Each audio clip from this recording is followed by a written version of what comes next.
For today's quiz, we're going to be talking about building a large circuit.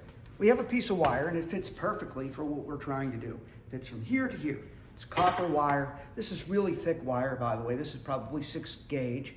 And the problem is we just have too much resistance. We're losing a little bit too much in this wire. We need a little bit more current to flow.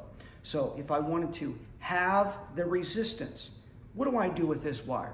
And I want you to understand that wires are usually round, and so we're going to work with round wires and radius. So here's what your quiz looks like for today.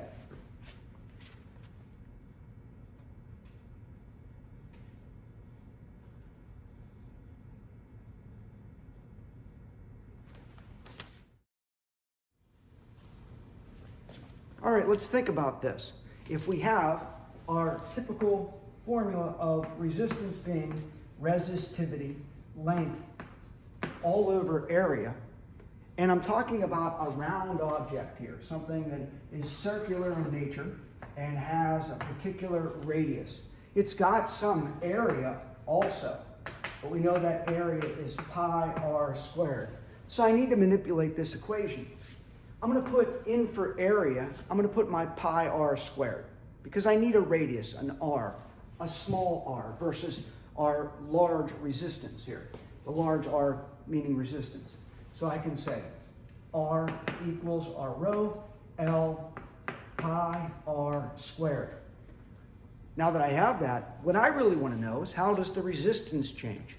So I want to get r, the small r, alone.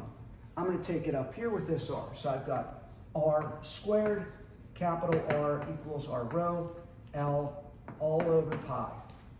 Now I'll take the large r down with the pi. And I can say r squared equals r rho L all over capital R, and then we've got our pi. What I need to do next is figure out if I double this resistance.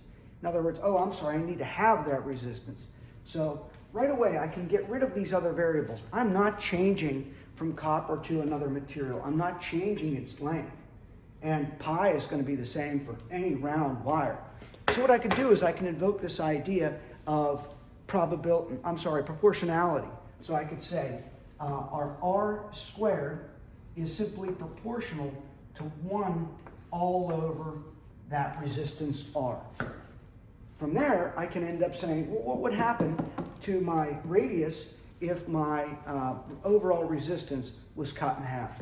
I'll take this up to the side, give myself a little bit more room to work, and I could say, well, r squared is proportional to 1 all over, and I want to cut that in half. So for r, I'm going to put 1/2. Now, that fraction can be made to be a little bit more manageable if we simply do this. If I simply say r squared is proportional, the number 1 can be written as 1 over 1. So I can write 1 all over 1 all over 1 all over 2. That's really saying the same thing.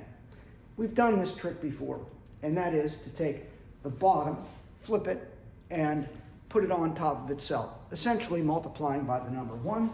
So I would have 2 all over 1 all over 2 all over 1. The reason I'm doing this is because this whole thing is really just a number 1, and I'm going to eliminate everything on the bottom. This 2 crosses with that 2, that 1 with that 1, and these ones on the bottom really don't do anything for us, and we're basically going to say our r squared is proportional to 2. And then when we square root both sides, we can say square root of this side, square root of this side. The radius, we would end up saying is 1.414, because that's what the square root of 2 is. What does that mean? Well, if I wanted to, I have these drawn out to scale right over here. If I was starting with this size wire right here, I would need to increase it. I don't double the radius. That's not going to give me the appropriate resistance.